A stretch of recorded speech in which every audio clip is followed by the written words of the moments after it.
கர்த்தருடைய நாமம் மகிமைப்படுவதாக. இதனாலே இந்த காலை வேளை உங்களோடு இருப்பதிலே மிகுந்த மகிழ்ச்சி அடைகிறேன். விண்துளிகள் சத்தியத்தின் மூலமாய் உங்களோடு ஆண்டவர் அநேக நாட்களாக பேசும்படியாக ஒரு மேலான ஒரு பாக்கியத்தை கொடுத்த கிருபைக்காய் ஆண்டவருக்கு நன்றி செலுத்துகிறேன். இந்த பரிசுத்தமான ஓய்வு நாளின் காலை வேளை உங்களோடு இருப்பதில் மிகுந்த மகிழ்ச்சி அடைகிறேன். இந்த நாளின் செய்தியின் தலைப்பானது தீர்மானத்தின் நேரம். யோசுவா 24:15 வாசிக்கிறோம்.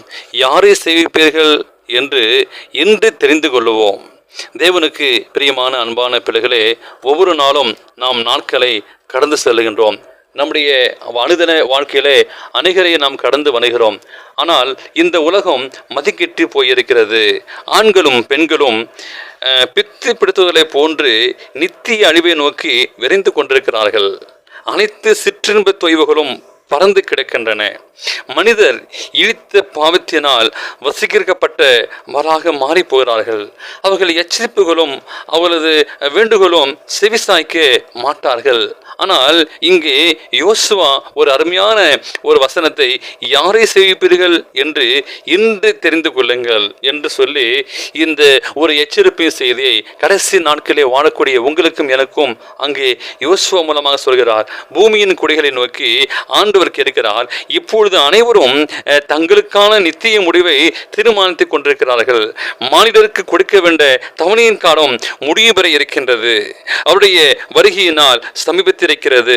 பயபக்தியான இந்த காலத்தை குறித்து தெளிவாக அறிந்து கொள்ளத்தக்கதாக மனிதரை வியப்பூட்ட வேண்டியது மிகவும் அவசியமாயிருக்கிறது. இந்த பூமியிலே வரலாறு முடிவதற்கு 5 ஆண்டுகளுக்கோ அல்லது 10 ஆண்டுகளுக்கோ அல்லது 20 ஆண்டுகளுக்கோ முன்னரோ தேவன் எவருக்கும் ஒரு தூதை கொடுக்கிறதில்லை. அவருடைய வருகையை குறித்து அல்லது ஆயத்தத்தை கொடுத்து தாமதப்படுத்துவதற்கான எந்த ஒரு சாக்கு போக்கையும் பூமியிலே வாழ்கின்ற எந்த நபருக்கும் கொடுப்பதில்லை. என் எஜமான் என் வர நாட்கள் செல்லும் என்று உண்மையற்ற ஒரு ஊழியக்காரன் சொன்னது போல யாரும் சொல்வதை அவர் விரும்புவதில்லை. இந்த காரியமானது அந்த மகா நாளிற்காக ஆயத்தமான பதவிக்கு நமக்கு கொடுக்கப்பட்ட சிறப்புரிமைகளையும் சந்தர்ப்பங்களையும் துணிச்சலான முறையில் அலட்சியம் செய்வதற்கு நம்மளை வழி நடத்துகிறது. அன்பான தேவனுடைய ஊழியக்காரன் என்ற ஒரு நோக்கத்தோடு உங்களோடு பேசுகிறேன். வேலை செய்கின்ற ஒவ்வொரு நாளிலும் நாளும் செய்ய வேண்டிய காலம் இதுவே கடைசி காலம் என்று எண்ணுவதை போன்று அவரை ஊழியத்தை செய்வதற்காக உங்களை என்னையும் ஆண்டவர் அழைத்திருக்கிறார். வானத்தின் மேகன் மீது வலிமையோடும் மிகுந்த மகிமையோடும் வர இருக்கிற மனுஷகுமாரனுடைய அந்த துரித வருகையை குறித்து நாளும் பேச வேண்டும். உங்கள் நண்பர்களோடும் பேசுங்கள், உங்கள் உறவுகள் மத்தியிலே பேசுங்கள், உங்கள் வீட்டை சுற்றியுள்ள மக்களோடு அந்த துரிதமான செய்தியை நானும் எடுத்து சொல்ல வேண்டும். ஒவ்வொருவரும் சுமந்து செல்ல வேண்டிய பெரிய மாபெரும் பாரம் இருக்கிறது. என்னுடைய பாவங்கள் மன்னிக்கப்பட்டு இருக்கின்றன. நம்முடைய பாவ பாரத்தை சுமக்கிறாக கிறிஸ்து என்னுடைய பாவத்தை எடுத்து போட்டுகிறாரா என்று சிந்தித்து பார்க்க வேண்டும். இயேசு கிறிஸ்து நீதினாலே தூய்மையாக்கப்பட்ட ஒரு சுத்தமான இருதயம் எனக்கு இருக்கிறதா? இந்த பரிசுத்தமான நீங்கள் ஒப்பு கொடுத்து பாருங்கள். கிறிஸ்துவினாலே ஒரு அடைக்கலத்தை தேடிக்கொண்டிராத எந்த ஆத்மாவிற்கும் ஐயோ என்று நாம் வேதத்திலே வாசிக்கிறோம். ஊழியத்திலிருந்து எந்த ஆத்மாவது குறைவான விழிப்போடு இருக்கத்தக்கதாக செய்து எந்த விதத்திலேயாவது மனதை வியாழ செய்கின்ற அனைவருக்கும் ஐயோ.